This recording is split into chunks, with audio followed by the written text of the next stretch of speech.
Hey guys, welcome back to the channel. We're heading over to my buddy Shane's place. He's got an 86 Mustang GT, fuel injected 302. Car's fairly stock, maybe a couple bolt-ons, headers. And what's happening is the car will fire up really well when it's cold. It'll run for about 5 or 10 minutes, and then it'll slowly just die out.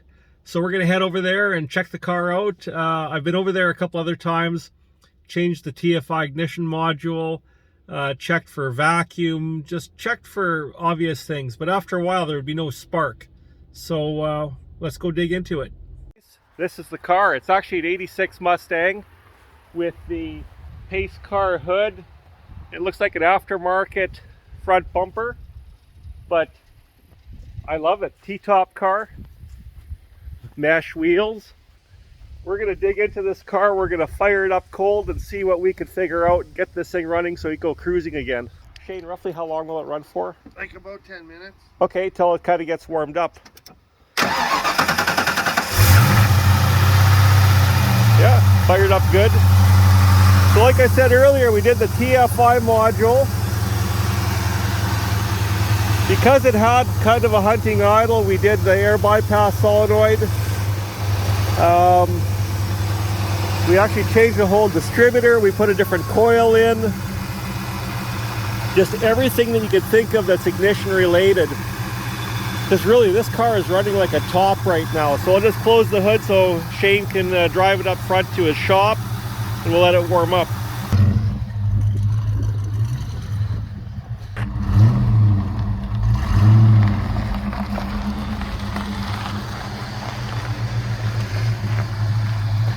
Hook up the fuel pressure gauge before it totally warms up, because we want to see if fuel pressure is dropping off at all.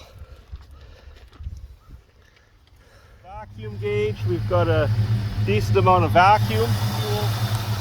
We're at about 32.5 psi, providing the gauge is somewhat accurate, which I think it will be. We'll just let it warm up and see what happens. Okay, we were just revving the car up just to watch the gauges. The fuel pressure went up, the vacuum went down. Okay, you want to try firing it up again?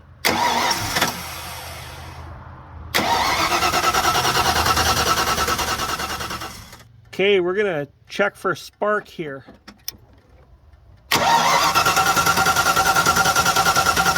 No spark. Okay, I guess the next item on the agenda is to change the ECM. DA1, it's an 87 part number, speed density. Shane, DA1, is that 5-speed or auto? 5-speed. VJ1's auto. VJ1? Yeah. So VJ1 is auto, DA1 is a 5-speed car. So that's what he's got in there. VJ1.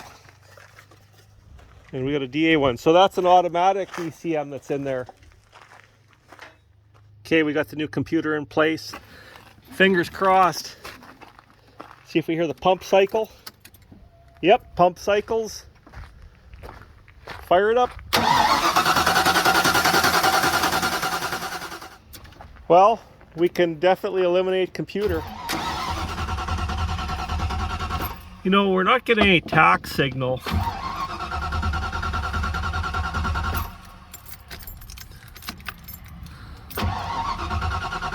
Okay, we swapped Shane's computer back in because we know it did work. We obviously have no spark because there's no tach signal. We've changed the TFI module before. This is probably the third module, but they're all old modules. It seems like once the car is warming up a little bit, that's when they fail. We're going to take this module out, throw it in the freezer in the house for 5 minutes, then quickly come back and put it on. If the car starts, there's a good chance it might need a brand new one. And just in case you're wondering, get a 7/32 socket. You got to grind her down pretty good just to get it into here. So okay, I got the screws out. So you don't pull it out, you got to pull it straight down, because there's these prongs, you don't want to damage them. We're going to put this in the freezer. Actually, it's quite warm. It's more than 90 or 100 degrees. I could feel some heat in it. So we're going to throw it in the freezer for a bit. So I grabbed a TFI module that was sitting in my buddy's shop, it is actually cool to the touch. It was in the shade. Just for the hell of it, I'm going to throw this on and see if something happens. Okay, the module is just sitting there on, just to see. Holy God.